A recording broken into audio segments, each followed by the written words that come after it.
मैं खुदकुशी नहीं करना चाहती।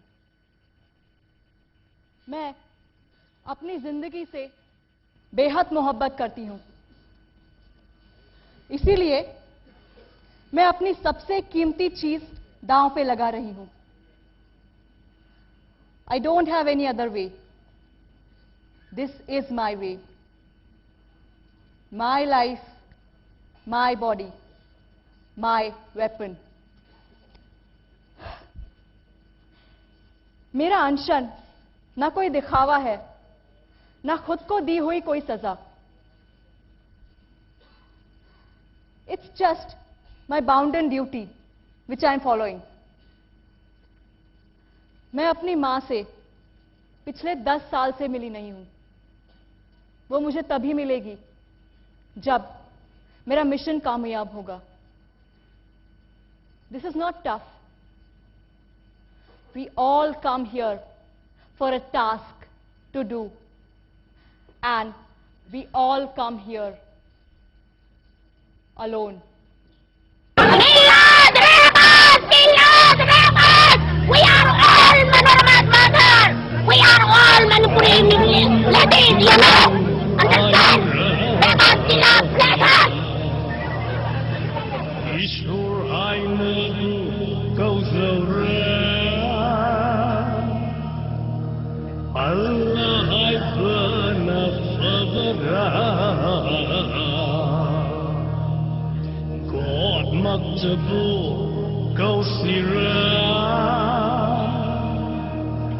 Aydinangbu iya yanindi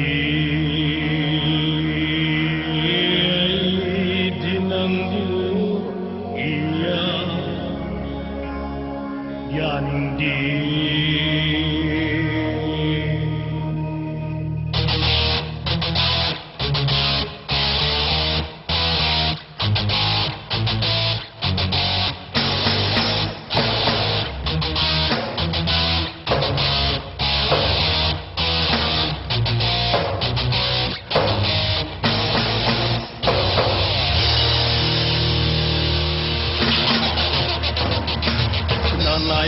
Kayana kapna tadına sonjara nang dinulma kubani asumba kilapani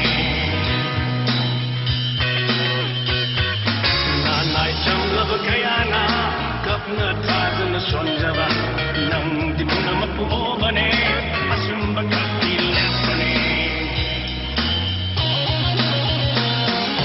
naidil ina thaglam dai kanglai piyabu mai haram dai angal kena tuklam dai dijo kumar kaya manglam dai nesa dikhanar puram dai tohringa jobi kemram dai pasoi lam ding kulam dai nang kayo hoye airam go chona teglam dai rnc na mi onaram dai jingalam mai chaklam dai nam da isau nam lam dai awana khalar danglam dai la khapna khaban ram dai ikap miro ko chandring ai nang kayo hoye ko para kanhaiya na happy radika ki sochen chavale nami na ko panglamara matha adu soramara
सच्चाई की राह पर चल रही हूं और अंत में जीत सच्चाई की ही होगी, इस बात पर मुझे पूरा विश्वास है।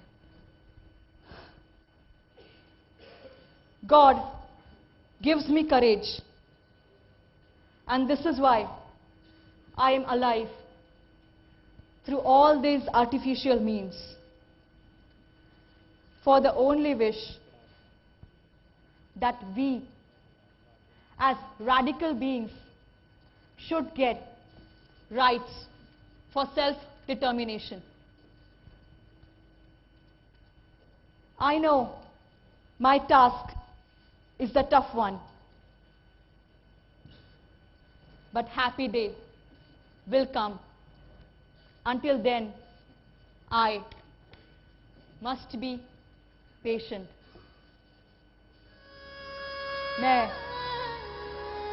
इरोम शर्मिला चानू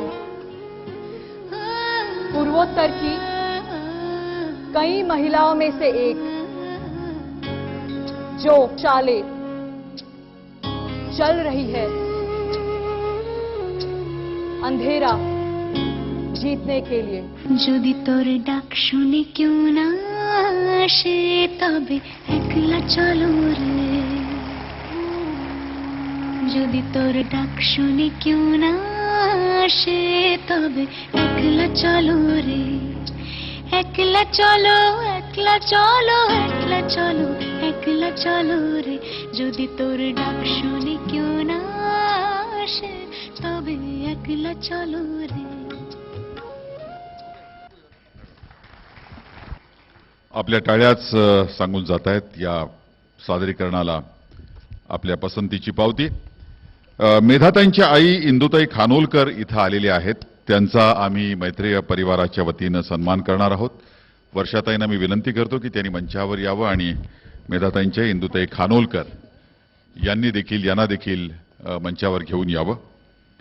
मेधाताईंची आई इंदुताई खानोलकर या अनेक निराधार आणि गरीब कुटुंबातल्या मुलींना स्वतःच्या पायावर उभं करण्यासाठी, त्यांना शिक्षण आणि व्यावसायिक शिक्षण देण्यासाठी स्वाधार ही जी संस्था आहे, त्या संस्थेसाठी अनेक वर्ष त्या सातत्यानं काम करत आलेल्या आहेत। त्यांचा या ठिकाणी वर्षाताईंच्या हस्ते आपण सन्मान करणार आहोत।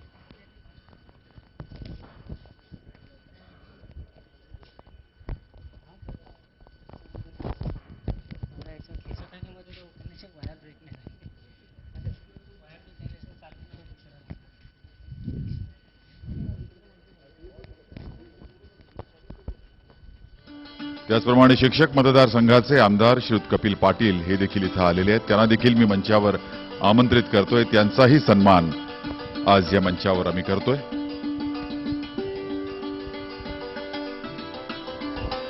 वर्षाताईंना विनंती, इंदुताईंचा सन्मान त्यांनी करावा।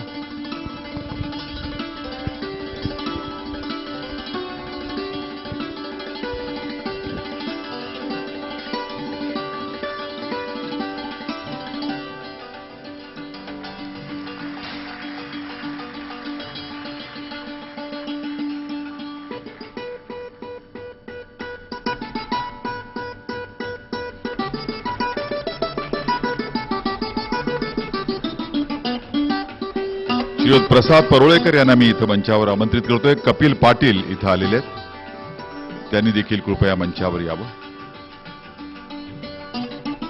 गेलेले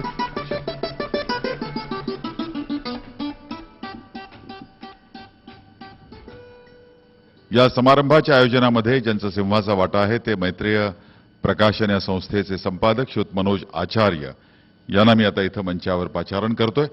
काही क्षणातच त्यांच्या आभाराच्या भाषणानंतर आपण पुढील चर्चेला सुरुवात करणार आहोत, तेव्हा मनोज आचार्य यांनी कृपया मंचावर यावं अशी त्यांना विनंती।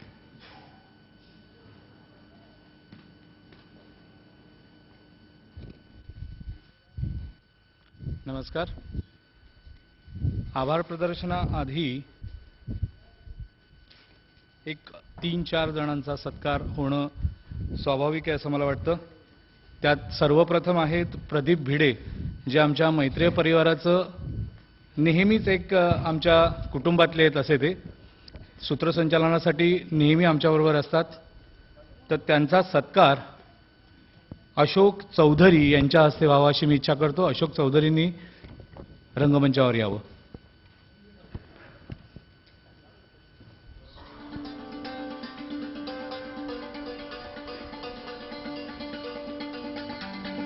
मी प्रदीप भिड्यांनाही विनंती करतो की त्यांनी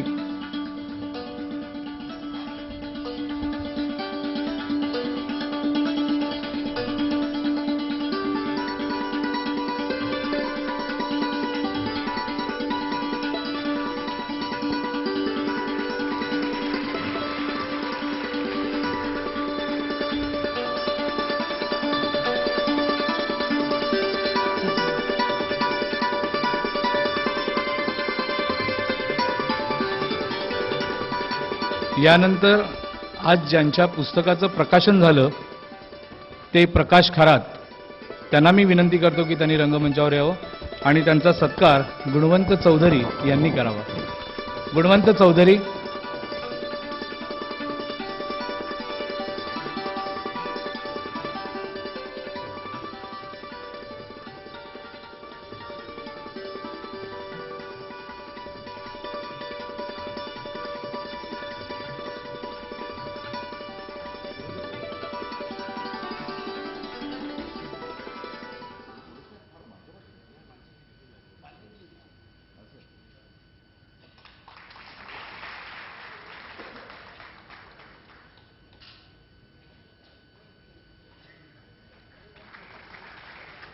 यानंतर आजच्या कार्यक्रमामध्ये ज्यांनी गीतं सादर केली त्या गायिका अर्चना गोरे यांना मी रंगमंचावर येण्यास विनंती करतो आणि त्यांचा सत्कार मैत्रीण आणि भटकंतीच्या संपादिका जयश्री देसाई करतील. अर्चना गोरे.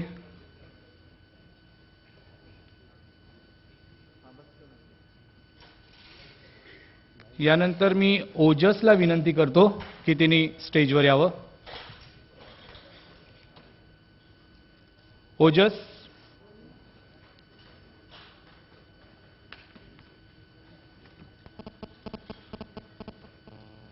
अर्चना गोरेंचा सत्कार करतील जयश्री देसाई.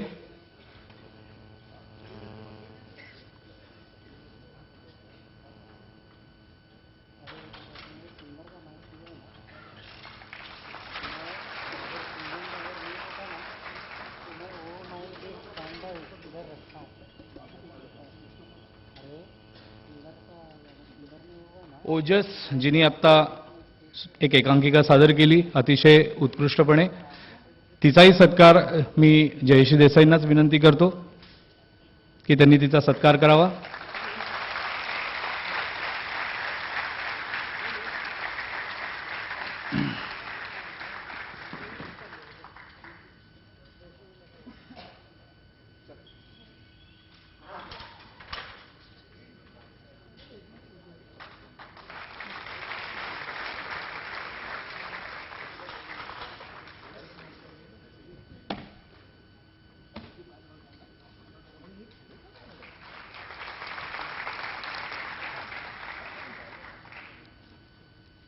यापुढे होणारा लोकशाही संदर्भातला परिसंवाद थोड्याच वेळात सुरू होईल, पण त्यात सहभागी होणाऱ्या मेधाताई, विश्वनाथजी, प्रकाश बाळ आणि त्यांच्याशी संवाद साधणारे विनयजी यांचे मी आभार मानतो. या आमच्या महत्त्वाच्या कार्यक्रमात ओजस सहभागी झाल्याबद्दल मी तिचे आभार मानतो. हा संपूर्ण कार्यक्रम यशस्वी करण्यासाठी मेहनत घेणाऱ्या मास कम्युनिकेशनच्या माझ्या सर्व सहकाऱ्यांचे मी आभार मानतो. वसईच्या आमच्या हेड ऑफिसमधील सर्व सहकाऱ्यांचे आणि कर्मचाऱ्यांचे आभार मानतो. परिसंवादाच्या सेट डिझाईन करणारे रवी कुरसुंगेकर आणि प्रदीप रांगणकर आणि त्यांच्या सहकाऱ्यांचे आभार. संपूर्ण कार्यक्रमाची प्रकाश योजना करणारे शीतल तळपदे, साऊंड रेकॉर्डिंग शौकत यांचे आभार. सूत्रसंचालनासाठी नेहमीच आमच्याबरोबर आत्मीयतेने काम करणारे प्रदीपजी भिडे यांचे मी आभार मानतो. निबंध लेखनाचे परीक्षण करणारे वीणा गवाणकर, उषा तांबे, श्रीकांत बोजेवार यांचेही मी आभार मानतो. इथे या कार्यक्रमासाठी उपस्थित असलेले सर्व वृत्तपत्र प्रतिनिधींचे आणि इलेक्ट्रॉनिक मीडियाचे प्रतिनिधी जे आलेले आहेत त्यांचेही आभार मानतो. आकाशवाणीसाठी याचं प्रसारण करणारे पाटणकर त्यांचेही मी आभार मानतो. हा कार्यक्रम उद्या 8:15 वाजता सकाळी सर्व महाराष्ट्रातील आकाशवाणी केंद्रांवरती सादर केला जाणार आहे. त्याचबरोबर आपण सर्व इथे उपस्थित आहात तेव्हा तुम्हा सर्वांचेही मी आभार मानतो. धन्यवाद.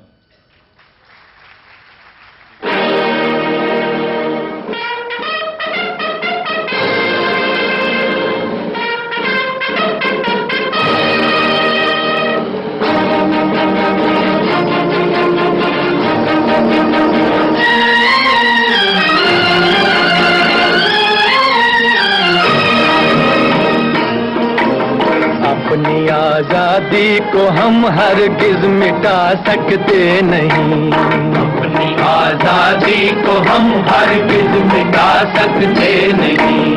सर कटा सकते हैं लेकिन सर झुका सकते नहीं, सर झुका सकते नहीं. हमने सदियों में ये आजादी की नेमत पाई है, हमने ये नेमत पाई है. सैकड़ों कुर्बानियां देकर ये दौलत पाई है, हमने ये दौलत पाई है. मुस्कुरा कर खाई है सीनों पे अपने गोलियां, सीनों पे अपने गोलियां. कितने वीरानों से गुजरे हैं तो जन्नत पाई है. खाक में हम अपनी इज्जत को मिला सकते नहीं, अपनी आजादी को हम हरगिज मिटा सकते नहीं. हॅलो. डॉक्टर विनय सहस्रबुद्धे यांच्याकडे मी सूत्र आता सोपवत आहे. या चर्चेनंतर वंदे मातरम होऊन आजचा हा कार्यक्रम संपणार आहे. मूळचे धुळे जिल्ह्यातले, सध्या ठाण्यामध्ये वास्तव्य, पत्रकारितेचा अभ्यासक्रम फेब्रुवारी 2008 मध्ये राजकीय पक्ष आणि लोकशाही या विषयावरची PhD त्यांनी पूर्ण केली. त्यांचा विषय होता political parties as victims of populism and electoral compulsions, a quest for systemic solution.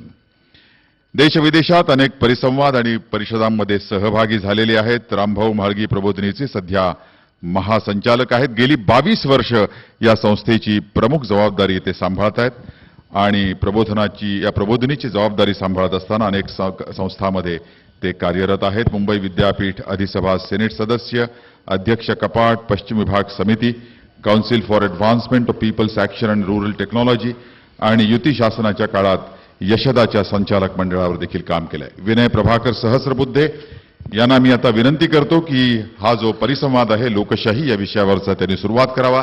मला माहिती आहे थोडा खरं म्हणजे वेळ झालेला आहे आपला कार्यक्रम या इथं परिसंवादापर्यंत येण्यासाठी, तरी देखील परिसंवाद निश्चित रंगणार. मेधाताई आहेत, त्याचप्रमाणे विश्वनाथ सचदेवजी आहेत आणि प्रख्यात पत्रकार महोदय देखील आहेत. त्यामुळं हा परिसंवाद उत्तरोत्तर रंगत जाणार याविषयी माझ्या मनात संदेह नाही.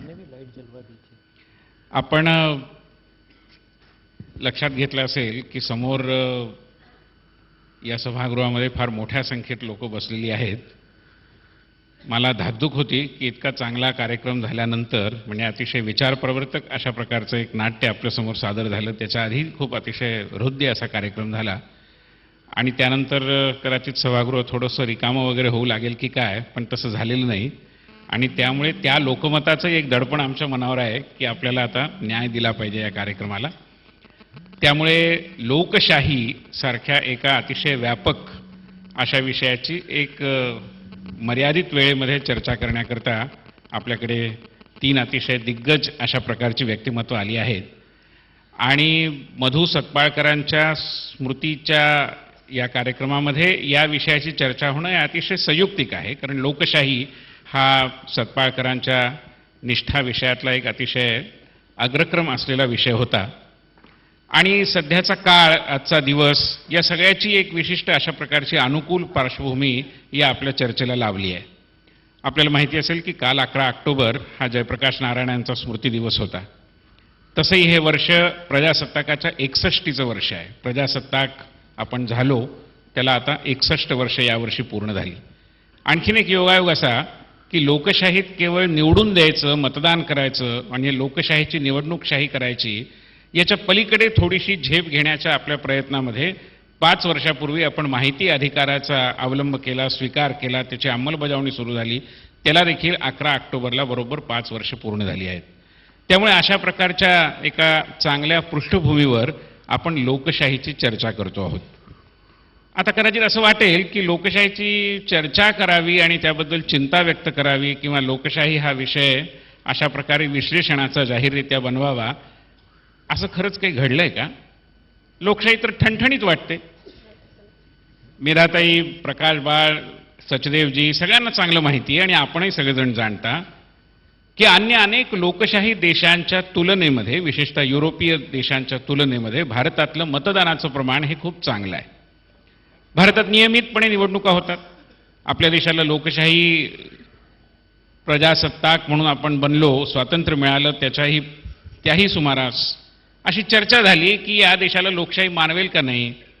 विन्स्टन चर्चिलनी त्याबद्दल बऱ्याच वेगवेगळ्या प्रकारच्या भावनाही व्यक्त केल्या होत्या. पण असं काही घडलं नाही आणि आपल्या देशात सामान्यपणे निवडणुका वेळेवर ठरल्याप्रमाणे होतात. निवडणूक आयोगाची निष्पक्ष अशा प्रकारची भूमिका ही साधारणपणे सर्वांना मान्य आहे. त्याचबरोबर राजकीय पक्ष देखील आपल्या देशात खूप मोठ्या संख्येने आहेत. तसा आपला देश राजकीय पक्षांच्या बाबतीत बहुप्रसव म्हटला पाहिजे इतके, म्हणजे जवळजवळ 1250 राजकीय पक्ष निवडणूक आयोगाच्या वेबसाईटप्रमाणे, ज्याला रेकग्नाइज्ड म्हणजे मान्यता प्राप्त आणि रजिस्टर्ड म्हणजे नोंदणीकृत म्हणतात, अशा पक्षांची एवढी व्यापक संख्या आपल्याकडे आहे.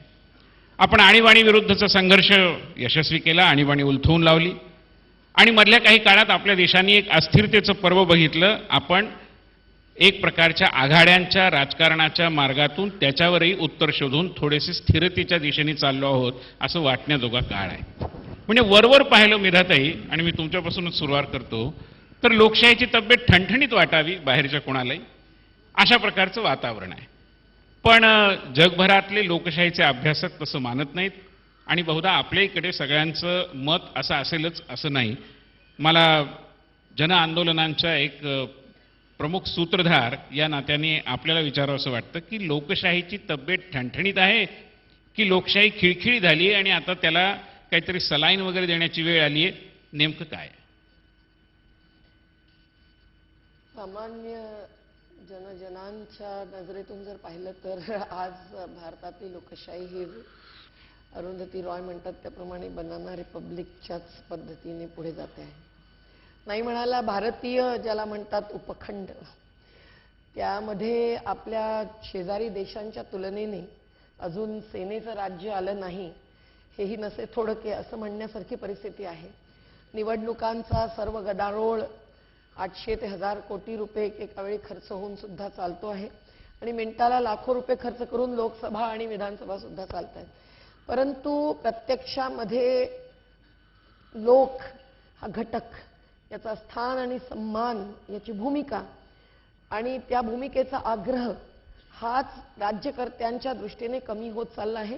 लोकांच्या दृष्टीने याचा आग्रह धरण्याची आवश्यकता वाढत चाललेली आहे आणि म्हणून लोकशाही टिकली आहे. कुठेतरी लोकांचे छोटे मोठे समूह, केवळ मोठी आंदोलनच नव्हे, हे उभे राहत आहेत, अजूनही आपल्या अधिकारांचा आग्रह धरतायत म्हणून. पण प्रत्यक्षामध्ये लोकांच्या नावाने, लोकांसाठी लोकांनी चालवलेले राज्य ही संकल्पना कुठेतरी बाजूला पडण्या इतका राजकारणाचा विपर्यास झालेला आहे आणि लोकशाहीच्या ऐवजी अगदी हुकुमशाही जरी अस्तित्वात आलेली दिसत नसली तरी एक न एक प्रकारची राजशाही, शाही पद्धतीने राहणाऱ्या या राज्यकर्त्यांनी त्यांच्याबरोबर कंपन्यांची शाही, कंपनीशाही, त्यांच्याबरोबर बिल्डरशाही ही सर्व जोडून घेऊन राज्य चालवल्यामुळे आणि त्याचं आक्रमण, अतिक्रमण हे लोकांच्या, बहुसंख्य लोकांच्या जगण्यावरती, त्यांच्या अधिकारावरती, त्यांच्या साधनांवरती, त्यांच्या भूमिकेवरती होत असल्यामुळे आपल्याला या लोकशाहीचा एक स्तंभ असा ढासळताना दिसतोय असं मला वाटतं. प्रातिनिधिक लोकशाही असली तरी ती खरी प्रत्यक्ष लोकांच्या अधिकाराच्या आधारावर चाललेलं राज्य असं म्हणवण्यात. विश्वनाथ जी, मैं आपकी तरफ बढ़ूंगा. वैसे विश्वनाथ जी सचदेव, जैसे कि हम सब जानते हैं कि हिंदी के एक बड़े अच्छे साहित्यकार हैं ख्यातकीर्त पत्रकार है, नवभारत टाइम्स, नवनीत से तो अभी भी संबंधित है, धर्मयुग से भी संबंधित रहे। विश्वनाथ जी, मैं चाहूंगा, मेधा जी ने तो ऐलान कर दिया कि लोकशाही का एक स्तंभ जो है एक दृष्टि से अंदर से खोखला हुआ उनको नजर आ रहा है। बताते आए हैं लोग हमको कि पत्रकारिता और मीडिया ये भी एक स्तंभ ही है, चौथा स्तंभ भी बोलते हैं। तो इस स्तंभ की क्या स्थिति है, और इस स्तंभ के साथ काम करते करते क्या आपको ये लग रहा है कि वाकई में इस देश का लोकतंत्र है, जिसको अभी कुछ एक दृष्टि से जैसे मरीज को हॉस्पिटल में रखते हैं ऐसी स्थिति आई है, या आप मानते हैं कि सेहत ठीक है, स्वस्थ है? मेधा जी ने जो कुछ कहा उससे थोड़ा थोड़ा सहमत होना चाहता हूं, पूरा नहीं। और आप जो कह रहे हैं कि क्या वो स्थिति आ गई है कि अब हमको लोकशाही को अस्पताल में रख देना चाहिए ताकि ग्लूकोज दिया जा सके, मेरा ऐसा मानना है कि पिछले 63 सालों में हमने इस देश में जो कुछ भी किया वो कम नहीं है। ये भी सही है कि बहुत जो नहीं होना चाहिए था और बहुत कुछ ऐसा नहीं हो रहा जो होना चाहिए था, लेकिन उसके बावजूद इन 63 सालों में हम लोग लोकशाही को स्वीकार करके जी रहे हैं, ये एक सच्चाई है। हमारे आसपास सारे देश, चाहे वो पाकिस्तान हो, चाहे वो बर्मा हो, चाहे वो श्रीलंका हो, जितने भी आसपास हैं, नेपाल हो, सब जगह किसी न किसी रूप में जनतंत्र समाप्त हुआ है और एक तरह से सैनिक शासन आए हैं। उसके बावजूद यदि हमारा देश बना रह सकता है और अपने स्थितियों पर, अपने नियमों पर, अपने मूल्यों पर, अपने आदर्शों पर जीने की बात कर रहा है, तो उसके पीछे कहीं ना कहीं ये मान्यता है कि जनतांत्रिक व्यवस्था हमारी व्यवस्था है और इसी व्यवस्था में रह करके हम बेहतर हो सकते हैं। वैसे एक बात मैं आपसे कह दूं कि जनतांत्रिक व्यवस्था या ये जनतंत्र जो है ये कोई शासन की आदर्श प्रणाली नहीं है, लेकिन बाकी जो प्रणालियां शासन की हैं उन सबसे कम नुकसानदायक प्रणाली है। तो it is available best as you said. तो मुझे ऐसा लगता है कि हमको निराश होने की आवश्यकता नहीं है, इसमें कोई शक नहीं, लेकिन ये बात सही है कि लोकतंत्र की एक शर्त हुआ करती है नागरिक के लिए